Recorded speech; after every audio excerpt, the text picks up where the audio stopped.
So I've been on a quest for an adventure bike, and in that quest I discovered that there are benefits to having a lighter weight bike, such as it's easier to pick up if it tips over, and if you're new to riding off-road, you're going to tip over a lot. And since that is me, I put more focus on lighter weight bikes, and that took me all the way down to like enduro type bikes. Bikes in that category are sort of things like this Honda CRF, like 300, 250, 450, these sorts of things.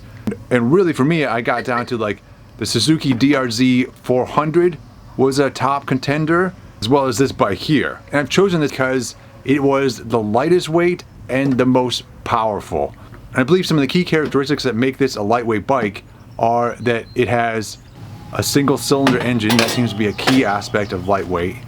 And also all the tubing on here made out of chromoly. And chromoly is a higher strength steel. You're able to use thinner gauge walls because they have a higher sort of strength to weight ratio. Disadvantage of it is that it can be more brittle. Given the same amount of impact, your mild steel would stretch, would give, the chromoly will just break. The advantages are the lightweight to strength ratio, and that is why they also use chromoly in race cars.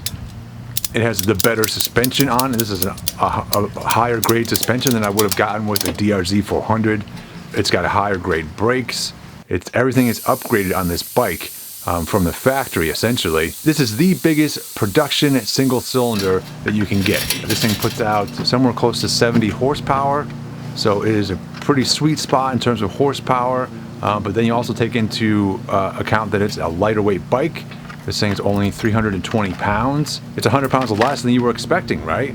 And another bike that was a serious top contender for me was the KTM like 790, 890. I love the design of those bikes. They're a nice middleweight type bike, but they're a lighter weight.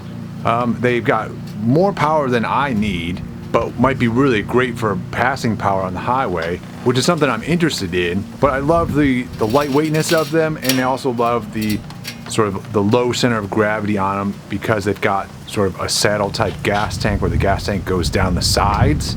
Wish I could have gotten one of those, but I didn't because the reliability of those engines is highly questionable. Alright, so the bike is a 2017 KTM 690 Enduro R. It's a used bike. It comes with all kinds of extra upgrades on it. It's got the Acerbis handguards here. It's got, ignore the fact that this is disconnected, but it's got an LED bulb in here. It's got a GPS unit it came with, which is not on here right now, but like a $700 GPS unit that came with. It's got this custom made Renasco seat here. These are made to order. They're custom made only. It's got the little fuel cap here on it, some little engine protectors here, frame sliders. It's got the chain guard here. It's also got the Oberon clutch slave cylinder upgrade there.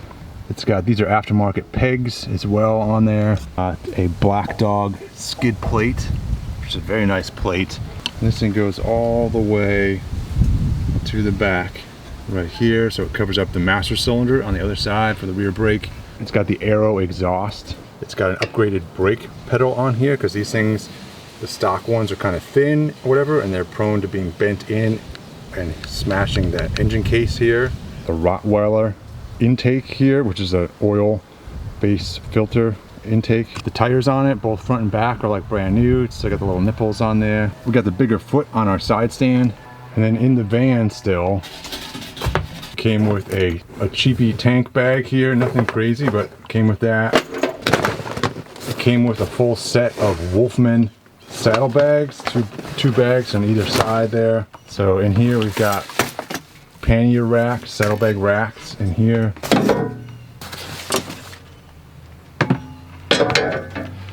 I've got a cover for it. Oh yeah, and it also had an upgraded rear suspension linkage on there. Well, I should say upgrade. It's got a lowered link. It's an aftermarket link. This is the original one. So the bike is slightly lowered in the back. An air filter, oil, some oil filters and things. There's an extra fuel pump right here. And we've got these too. These little, I've never seen these before, but heated hand grip covers. So they're not heated grips. They're covers that go over the grips that are heated. Now that I've had the bike for a while, I've discovered several other upgrades on it that I assume the original owner must have done. One of which is this radiator guard on the inside. It's got both in the front here and on the sides. And this is like pretty thick. It's like 3/16 aluminum. It's also got several dongles. Dongles are a thing on here, which are basically ways to eliminate some of the electrical aspects of it. There's one right here. I forget which one's which. I think this is the one that eliminates the SAS system, which is part of like the emissions system on the bike. So that's been taken off on this bike. There's also another one, like a fueling dongle, which I think is on the other side of the bike. That one pairs with the elimination. You can see right here is where that's a bung on the exhaust that would have originally held the oxygen sensor. That has been eliminated, and this is supposed to help the bike run better at lower RPMs.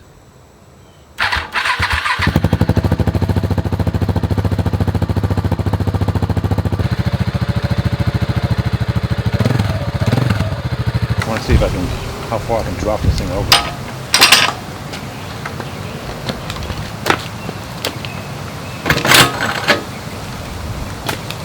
It's not bad at all, dude. I have had the bike out and ridden it around the neighborhood. When I bought the bike, I test rode it like around the yard, and you know, it moved on its own power, so that was good enough for me. But getting it home, I've had an opportunity to run around the streets a little bit, and it's different from what I'm used to. I'm used to smaller tires. You know, I'm used to 17-inch wheels, as opposed to this has got 21-inch on the front and 18 on the rear.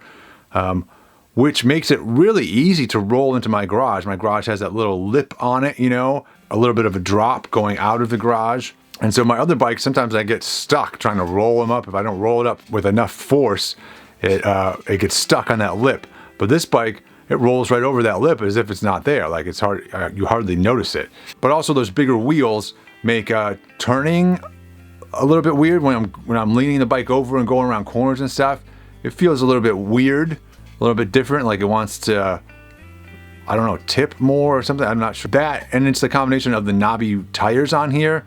I think they're just something I need to get used to, but it definitely feels different. I didn't get any audio on the footage of driving it around for some reason, but one thing that surprised me was that at higher RPMs, when I've got this thing out on faster streets and I'm pushing 60 miles an hour, like there seems to be like an extra like valve that opens up on this engine or something, because all of a sudden it gets really loud where you're just sort of putting around and stuff on the lower speeds, and then once you start to crank this thing, it goes up a decibel. Like does sound like a VTEC kicks in or something like that. It's that kind of feeling. So that was kind of surprising, but the bike performs pretty well. I'm pretty happy with it so far from my limited experience. I can't wait to do something cool with it. Take advantage of those knobby tires and go off in some dirt and somewhere, some rocks to climb up. But yeah, now I've just got to do some maintenance on this bike. Just for my own peace of mind, I need to know that when the oil was changed and when all the this and that was